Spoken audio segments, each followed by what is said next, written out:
नमस्कार, जय हिंद। आप सभी का स्वागत है इस सेशन में। एक द्वंद्व चल रहा है, एक बहुत बड़ा मुद्दा चल रहा है कि क्या राइट टू कंटेस्ट इलेक्शंस, अगर आपको वाकई में मन है विधायक बनने का, या आपको मन है कि मैं पार्लियामेंट में एक मेंबर के तौर पे बैठूं, मैं शायद लेजिस्लेटिव असेंबलीज में जाऊं, पर मेरी उम्र अभी कम है, तो क्या उम्र को जो एक रेस्ट्रिक्शन रखा गया है, क्या उसको कम कर देना चाहिए? एक बहुत बड़ा द्वंद्व चल रहा है, एक बहुत बड़ा इसमें बैटल देखने को मिल सकता है। खैर, ये बात हम लोग अभी करेंगे सेशन में और आपसे समझेंगे कि आपका ओपिनियन क्या है। इससे पहले हम कुछ बता दें इस टॉपिक के बारे में और कुछ चर्चा कर लेते हैं जो शायद आपके मेंस पॉइंट ऑफ व्यू से भी आपके दिमाग को विस्तृत कर सकती है। वैसे तो कहा जाता है कि उम्र की सीमा देखकर आप ये तय नहीं कर सकते कि आदमी कितना मैच्योर है। कहा जाता है, if you know this maxim, it is said that if you are good enough you are old enough. अगर आप अच्छे से कोई चीज कर सकते हैं, मतलब age is just a number. तो जब बड़े बड़े नंबरों में हम देखते हैं कि 90 साल में अचीव किया, तो तब नंबर नहीं दिखता। तो जब मेंबर ऑफ पार्लियामेंट या फिर एमएलए या एमएलसी, इन सब की जब बातें की जाती हैं, तो क्यों एक एज का नंबर दिखने लगता है? आइए, आप सभी का स्वागत है इस सेशन में और करते हैं कुछ चर्चा। बात चालू यह हुई कि एक पार्लियामेंट्री पैनल है, उस पार्लियामेंट्री पैनल ने बोला कि हमें क्या एज जो है इलेक्शंस को कंटेस्ट कर देने की या करने की, उसको क्या कम कर देना चाहिए? पार्लियामेंट से आवाज आ रही थी that can we reduce the age, could it be brought down from 25 to 21 for the Lok Sabha and for the legislative assembly and from 30 to 25 for the upper house. क्या इसको कर देना चाहिए? यह आवाज आती है पार्लियामेंट से और तभी इलेक्शन कमीशन के दरवाजों और उनकी खिड़कियों में से भी एक आवाज निकल के आती है कि सुनिए, हम इसके ऊपर एक विचार कर चुके हैं। और वो विचार हमें ये मजबूर करता है कहने के लिए कि जो भी स्टेटस क्वो हो उसको मेंटेन रखा जाए। Let's maintain what ever is the status quo right now. जितना है उतना ही रहने दिया जाए।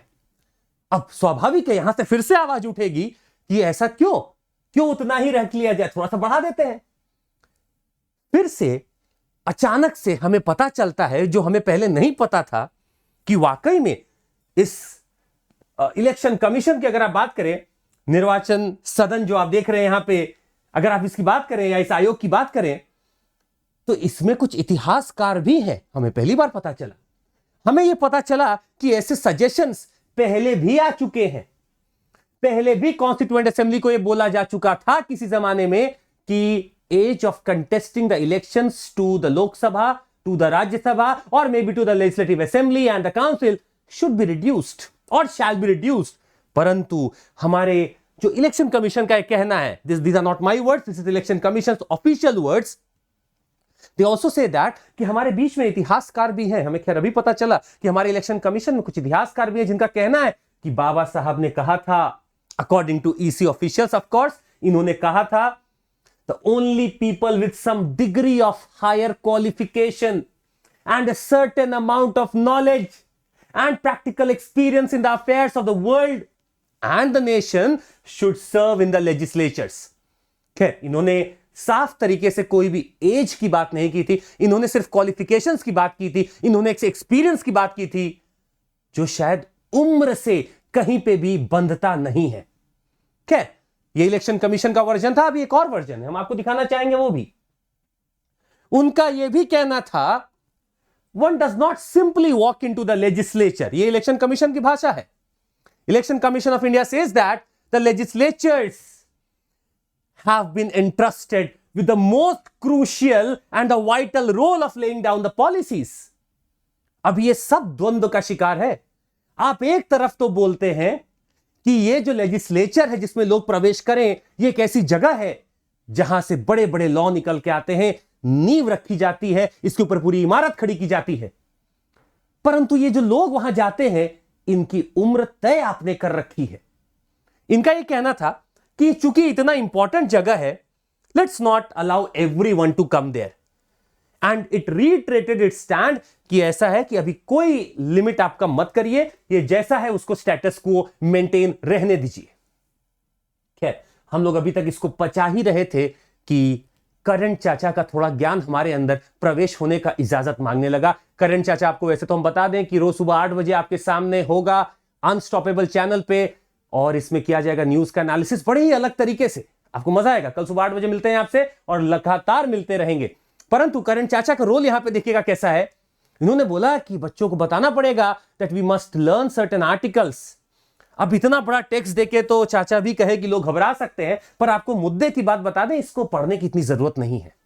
आप बस आर्टिकल याद रखिए। पहला आर्टिकल आपको दिख रहा है 84, आर्टिकल 84, जो साफ तरीके से बोलता है कि आप अगर चुनाव में खड़ा होना चाहते हैं तो आप सिटीजन पहले हो, and makes and subscribe before some person authorized on that behalf by the election commission. एक ओथ लेने की बात की गई, और वो ओथ कहां मेंशन है?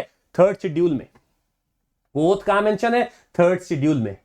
अच्छा, इसमें यह भी देखिएगा, साफ तरीके से लिखा हुआ है, in the case of a seat in the council of states not less than 30 years of age, 30 साल के आपको होना पड़ेगा, and in the house of the people not less than 25 years। इसी 84 में कुछ 90 के आसपास का नंबर जोड़ेंगे जब, तो आपको मिलता है 173 आर्टिकल, जिसमें अब राज्य के या फिर लेजिस्लेटिव असेंबली की बात की गई है और वहां के लेजिस्लेटिव काउंसिल की बात निकल के आ गई, पर दोनों में ही लगभग एक जैसा ही टर्म है। 3rd शेड्यूल हमारे लिए इंपॉर्टेंट होता है, और आर्टिकल 84, आर्टिकल 173, चाचा जी का यह ज्ञान आपके सामने प्रस्तुत है। चाचा जी ने एक ज्ञान और हमें देने को बोला था, वो भी हम आपके सामने कहे देते हैं। करण चाचा के बदौलत हमें यह भी पता चला कि apart from article 326 of the constitution, जो कि हमें राइट टू वोट देता है, आर्टिकल 326, सेक्शन 62 बोलता है of the representation of people act 1951 also ensures that every person is in the electoral roll, or who is in the electoral roll of that constituency is entitled to vote। मतलब vote देने का जो एक क्षमता है, एक power है, वो तो हमें दोनों जगह से मिल गई। आर्टिकल 326 18 साल के उम्र या उसके ऊपर को पूरी की पूरी पावर देता है कि वोट करो। ये 18 साल पहले नहीं था, ये 18 साल किया गया। The 61st Amendment Act of 1988 is making my age of 18 eligible to vote, to decide that who can go there in the parliament, who can go in the legislative assembly and can decide our future। ये 18 साल में ये समझ आ गई हमें। भाई अगर amendment किया गया तो इसका मतलब है पार्लियामेंट हमें इतने लायक मानता था कि 18 साल की उम्र हो चुकी है, तो आप अब भविष्य चुन सकते हो हमारा, आप हमारे देश के लोगों को चुन सकते हो, लीडर को चुन सकते हो। 18 साल में हमें यह बुद्धि आ जाती है, परंतु इलेक्शन कमीशन ऑफ इंडिया के द्वारा जो बताया गया उसके तहत यह लगता है कि 18 साल तक में आप में ऐसी कोई बुद्धि नहीं आती है, परंतु वोटिंग तो आपको मिल गई। 61st कॉन्स्टिट्यूशनल अमेंडमेंट एक्ट 1988, इसको याद रखेंगे आप। अब मुद्दे की बात यह है कि यह मामला पहुंचा सुप्रीम कोर्ट में, 2010 की बात है, और सुप्रीम कोर्ट में पूछा गया, चीख चीख के एक PIL फाइल की गई कि सरकार, जब वोटिंग का आपने अवधि कम कर दिया, एज कम कर दी और उसको 18 साल कर दिया, तो सर हमें नेता बनना है, हमें विधायक बनना है, हमें मेंबर ऑफ पार्लियामेंट बनना है, हमें कम से कम आप इजाजत तो दो कि हम चुनाव लड़ सकें। आता है ऑनरेबल सुप्रीम कोर्ट का रिप्लाई, और हम उसको पढ़ना चाहेंगे। What is the hurry? Why not have some experience of politics before entering the fray? Responded the honourable supreme court. मतलब क्या जल्दी है, वोट करो अभी, एक्सपीरियंस लो अभी, जब हो जाओगे 25 साल के आ जाना। ये ऑनरेबल सुप्रीम कोर्ट का ओपिनियन था। खैर, हमने आपको बोला था कि आज इसमें कुछ अलग से आपको करके दिखाएंगे, वही अलग की प्रक्रिया अब चालू होने वाली है। हम अब आपके सामने डुअल रोल पेश करने वाले हैं। 2 रोल होने वाला है हमारा। एक तरफ रोल होगा हमारा जहां पे हम आपके सामने बन के खड़े होंगे as someone who wants the status quo, और तुरंत हम आपके सामने कुछ और बन के खड़े होंगे जब हम अपने सफेद खेमे में होंगे। तो आप समझ जाइएगा कि हम पक्ष रख रहे होंगे उन लोगों का जो चाहते हैं कि वोटिंग एज कम कर दी जाए। पहले हम इस खेमे में आते हैं और यहां की बात आपको बताते हैं। ये वो खेमा है जो मेरे पीछे लाल कलर का है, वो खेमा है। कलर पे मत जाएं आप, वर्ड्स पे जाएं और भावनाओं पे जाएं। ये वो खेमा है जो चाहता है कि स्टेटस क्वो मेंटेन रखा जाए। और इनसे पूछा गया कि आप ऐसा क्यों चाहते हो, तो इन्होंने कहा कि उम्र कम है तो इसका मतलब है मैच्योरिटी कम है। उम्र कम है इसका मतलब है आप मैच्योर तरीके से डिसीजन नहीं ले सकते। हमने बोला अच्छा, मैच्योर लोगों ने या फिर इन लोगों ने बात कही कि आप में अभी 18 साल में मैच्योरिटी नहीं आती है। ये क्या बात हुई और ये कैसी बात हुई, इसको समझने के लिए हम वापस से इस खेमे में आते हैं। और यहां पे हमने देखा कि 18 साल के लोग, जोशीले लोग बैठे हुए थे, उन्होंने एक सवाल पूछना चाहा और वो ये था कि आप हमें यह बता दें कि किस साल में साइंटिफिक एविडेंस आप हमें एक ऐसा दे दें कि किस साल में मेरे दिमाग में वाकई में मैच्योरिटी आ जाएगी और आई माइट बिकम बुद्धा। इनका यह सवाल था जिसका जवाब हमें बिल्कुल अपेक्षित नहीं है कि वहां से मिलेगा। तो एक तो बिल्कुल सही बात है, you can not quantify, you can not put a number to the degree of maturity you are looking for. The bigger you become, it is good that you gain the experience, but only the numbers cannot be enough to prove that you are experienced or inexperienced. There are people who even in their 50s and 60s may not be having the idea of politics, may not be having the idea of development, and a person in the age of 18, 19 has all those attributes. तो यहां का पलड़ा भारी होते हुए हमें दिखा। हम वापस से इस खेमे में आते हैं और उन लोगों की बात करते हैं जो चाहते हैं कि स्टेटस क्वो बना रहे। उनका कहना था, एक बड़ा अच्छा उन्होंने कहने की कोशिश की और वो ये था, अगर आप इसको पढ़ें कि free to manage, there should be a period between being free to manage one's own affair and managing the affairs of this great nation. उन्होंने कहा कि अभी तो 18 साल के हुए हो, अभी तो टीनेज चलता है और इसमें आप अपने अफेयर्स को संभालो। ये वो समय नहीं है जब आप किसी दूसरे के अफेयर को संभाल पाओगे, ये इनका मानना था। जिसको साफ तरीके से खारिज करता है ये बात इस खेमे में आते ही, my lords, I would like to put before you my submission that voting तो करा ही रहे हो। अगर वोटिंग 18 साल पे करा सकते हो तो ये क्यों नहीं करा सकते, कंटेस्ट क्यों नहीं करने दे सकते? अगर आप वोटिंग करने दे रहे हो तो उतना ही रिस्क है, क्योंकि अगर हम इमैच्योर हैं और हम वोट करने जा रहे हैं तो स्वाभाविक है हम किसी खराब को ही चुनेंगे, क्योंकि आपका लॉजिक है कि हम इमैच्योर हैं। तो अगर हम इमैच्योर हैं तो हमें आपके जितने लीडर चुने जा रहे हैं वो खराब ही होंगे। इसका मतलब अगर वो रिस्क आप लेने को तैयार हैं तो आपको ये रिस्क भी ले लेना चाहिए। Give us the chance to stand in the election. खैर, हमें यहां का पलड़ा और कुछ बता नहीं पा रहा था, इसीलिए हमने सोचा कि आपको हम कुछ और पॉइंट्स भी दें जो इस पलड़े को और मजबूत करते थे। देखा गया कि हमारे जो मेंबर ऑफ पार्लियामेंट है उनका एक मीडियन एज निकाल के देखा गया तो एज आके रुकती है 56 पर। 56 years is the average age in our parliament. ऐसे देश में जहां पे 25 साल और उसके बिलो की अगर हम आबादी देखते हैं तो 50% है। 50% of the people, such is your demography, 50% of the people in the country have age of 25 or below. और उनको रिप्रेजेंट करते हैं 56 साल का व्यक्ति। इस जनरेशन गैप का सवाल और जवाब कौन देगा? जो बार बार चीख के बोलता है कि सर कंटेस्टिंग ऑफ इलेक्शंस का राइट शायद अब मिल जाना चाहिए। एक और बात इन्होंने कही, बहुत अच्छी बात उन्होंने कही कि यूके ने, आप यूके से कंपेयर करते हैं तो यूके ने 2003 में ही इसको दे दिया था। 2003 में एक बात निकल के आती है या 2003 के आसपास एक बात निकल के आती है कि ऐसा करना है, हो नहीं पाता है। लगभग वो कहीं ना कहीं 2006 में आके देते हैं, if I am not wrong, 2006 में आके वो देते हैं यूके। 2003 में बात चालू होती है। फ्रांस की आपको बात करें तो फ्रांस में the minimum age to contest for the lower house is 18 and for the upper house is 24। Israel में 21 है, while in Germany and Australia 18 years. तो जब ऐसे देशों को आप तुलना भी तो ऐसे देशों से करिए ना जो डेवलप है, विकसित है, जो अपने आप को और आगे बढ़ाना चाह रहे हैं, आप उनसे तुलना करिए। अब आपकी तुलना अगर बुर्किना फासो से है तो कैसे पॉलिसी बनेगा? पलड़ा अभी भी भारी चल रहा था हमारा, जिसमें इनका पास अब कोई जवाब नहीं था। स्टेटस क्वो बस ये बोलते रह गए और इस स्टेटस क्वो में इन्होंने एक इमोशनल पासा भी खेला कि ऐसा है कि बड़ी मेहनत करनी पड़ेगी, ऐसे लोगों को संभालने के लिए बहुत मेहनत करनी पड़ेगी, ये लोग बहुत फ्रेजाइल होते हैं, ये लोग हो सकता है कि शायद they could be influenced via some incentives. इनका यह कहना था और इनका यह कहना था कि बेटा अभी तुमसे ना हो पाएगा। परंतु हमने जब वापस से यहां की चीजों को देखा तो हमने बोला अरे आप किन दिनों को याद करते हैं?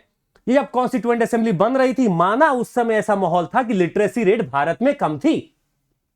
आज की जब आप लिटरेसी रेट देखेंगे, हम तो ऑलरेडी बहुत विकसित हो चुके हैं और लिटरेसी रेट हमारा एक अपवर्ड ट्रेंड ले चुका है। दूसरा, 1960 और 1970 में जब आप जाके देखेंगे तो जितने रेवोल्यूशन हो रहे थे, उनमें आप देख लीजिए जाके, बिहार, गुजरात, उत्तर प्रदेश के कॉलेज के छात्र लगे हुए थे और सड़कों पे खड़े थे नारा लगाते हुए। ये वही समय था और ये वही लोग थे जो इमरजेंसी के समय जेल में भी रहने वाले हैं, और जेल में रह के तो अच्छों को मैच्योरिटी आ जाती है। और अगर मैच्योरिटी आ चुकी थी तो आपको जाता क्या है अगर आप हमें इजाजत दे दे कंटेस्ट करने का इलेक्शंस को। यह बात इन्होंने बहुत अच्छे से रखी। अरे कुछ सालों पहले तक तो 25 साल की उम्र के आगे सिविल सर्वेंट आप बन नहीं पाते थे, ये तो अभी जाके चेंज किया गया है। तो जब सिविल सर्विसेज में एंट्री आपको लगने लगी कि बहुत जल्दी उम्र में हो जानी चाहिए, तो यहां क्यों नहीं? While the civil services can have the entry at 21 years, यहां क्यों नहीं? यहां पे भी हो सकती है। तो मुद्दा इस बात का लॉजिकल ग्राउंड पे अगर देखा जाए तो I think this stands out to be having much more power, much more strength, much more vocality. पर मुद्दा सिर्फ इतना नहीं है। मुद्दा है कि पॉलिटिकल एंथुसियाज्म और पॉलिटिकल विल कितना है। मुद्दा इस बात का है कि वाकई में आखिर लोग कैसे इस देश को देखना चाहते हैं, रखना चाहते हैं, और आज के जो लोग हैं वो किस तरह से अपने आप को पास ऑन देना चाहते हैं या दूसरे लोगों को बुलाना चाहते हैं। बात बिल्कुल सही है, योग्यता पे प्रश्न नहीं उठना चाहिए। भले ही आपकी उम्र 17 साल हो, 18 साल हो, लोगों ने वंडर्स, कमाल करके दिखाए हैं, भले ही जो भी उम्र रहा हो। और सिर्फ इतना ही नहीं, अगर आप बात कर रहे हैं कुछ चीजों की, तो आपको पता होना चाहिए कि हमारे इस पूरे पॉलिटिकल सेटअप में ये तो बहुत छोटा सा डिबेट एक है जिसमें पार्टिसिपेशन की बात की जा रही है। अगर ऐसा होता है, लोग जुड़ने लगे पहले ही एज में, तो सोचिए जो पूरा पॉलिटिकल सिनेरियो है वो किस कदर बदल जाएगा। नया पॉलिटिकल आयाम निकल के आएगा, नए लोग निकल के आएंगे, नई पॉलिसीज आएंगी, और एक हो सकता है बहुत ही भविष्य के लिए एक विचारशील टाइप या कोई ऐसी चीज जो वाकई में निकल के आएगी, हमें आज पता चल सकती है। खैर, मुद्दे और भी हैं। इस डेमोक्रेसी को चलाने के लिए रिस्क तो लेना पड़ता है, और रिस्क जो लेता है वही शायद महान बनता है। आपकी इस पॉलिटिकल डेमोक्रेसी में बहुत चीजें आपको बदलनी होंगी। आपको अगर ध्यान देना है तो आप इंट्रा पार्टी डेमोक्रेसी के ऊपर डिबेट करिए। आपको ध्यान देना है तो आप एंटी डिफेक्शन के ऊपर देखिए। आप एनोनिमस कॉर्पोरेट जो फंडिंग हो रही है उसको देखिए। आप इलेक्टोरल बॉन्ड लाके आई वॉश मत करिए। ये सब मुद्दे भी तो हैं, परंतु आप इस एज वाले मुद्दे को सिर्फ इतना कमजोर मत समझें, आप इसको भी बदलें, क्योंकि पॉलिटिकल रिफॉर्म्स, इलेक्टोरल रिफॉर्म्स अब चाहिए इस देश को। आप इसको भी बदलें। इसके ऊपर एक होना चाहिए कॉन्फ्रेंस, जहां पे राज्य, सारी सरकारें हो, और यहां कोशिश की जाए कि सिटीजन पार्टिसिपेशन इतना अच्छा हो कि लोग अपना ओपिनियन रख सकें। और वाकई में जब यहां पे ऐसे ऐसे लीडर निकल के आ रहे हैं जो कॉलेजेस से ही चीजों को सीख रहे हैं, तो उनको जरूर मौका मिलना चाहिए। That would be my submission. But having said this, we have to go a long way into political and electoral reforms that must be taking place at any cost now. That would be all from my side. Thank you so much for watching. I would like to inform you कि 8 बजे हर रोज UPSC unstoppable पे होता है current चाचा का programme. आप लोग आके मिल सकते हैं हमसे। और आपको ये भी बता दें कि आपको यहां पे मिलेगी कुछ अलग सी चीजें, जिसमें लगेगा थोड़ा इमोशन का छौंक और लगेगा थोड़ा फैक्ट का मजेदार आपको पेज मिलने वाला है। कल सुबह 8 बजे आपसे मिलेंगे और यहां के बारे में कुछ आपको बता दे। This was Chandramouli in front of you, signing off for the day, meeting you tomorrow. ये टेलीग्राम चैनल है, आप इसको फॉलो कर सकते हैं, चंद्रमौली सर फॉर यूपीएससी, और एक ग्रुप है चंद्रमौली SIR, आप उसको भी फॉलो कर सकते हैं। आपको बता दें कि हम लोग यहां कोशिश करते हैं आपको बेस्ट कंटेंट देने का। The top educators around here giving you best of the content. और CMC कोड का आप इस्तेमाल करके भाग ले सकते हैं अपने प्लस और आइकॉनिक में। तो CMC कोड आप याद रख सकते हैं। I must also tell you that this is the place where we are putting in a lot of efforts, lot of standard, lot of people coming in, toppers associated also. तो आपको लाभ तो मिलेगा, तो बिल्कुल हिचकिचाइएगा मत जुड़ने से पहले। रफ्तार बैच चालू हो चुका है हमारा 5 तारीख से, आरंभ बैच चालू हो चुका है हमारा 12 तारीख से ही। आप जुड़ सकते हैं CMC कोड के साथ। CSAT अगर आपको लगता है कि तैयारी करनी है, CSAT के साथ भी आप जुड़ सकते हैं। और टेस्ट सीरीज भी हमारी लॉन्च है। 1999 में आपको 55 प्लस टेस्ट मिलते हैं, जिसमें GS और CSAT दोनों हैं। आप इसका भी लाभ ले सकते हैं CMC कोड पे। और आपको बता दें कि पूरा पैसा एक बार में नहीं देना होता है, आप आराम से ईएमआई बना के भी दे सकते हैं। सीएमसी कोड जैसे ही आप डालेंगे आपको ऑप्शन भी पूछेगा कि ईएमआई बनानी है कि नहीं, आप बना के दे सकते हैं। और जिन लोगों का इस बार इंटरव्यू कॉल आया है जरूर बोलिएगा, एक बार संपर्क करेंगे ताकि हम उनकी मदद कर सके किसी ना किसी तरीके से। हमारा ऑफलाइन सेंटर भी दिल्ली में आ चुका है जिसको आप विजिट कर सकते हैं। बहुत बहुत धन्यवाद आप सभी का, और मिलते रहेंगे ऐसे ही करंट अफेयर्स के सेशन में। बहुत बहुत शुक्रिया, thank you so much, take care, जय हिंद। और निरंतरता ही सफलता की कुंजी है, जो निरंतर है वही सफल है। आप बस निरंतर ही, सफलता खुद आएगी आपके कदमों को चूमने के लिए। जय हिंद।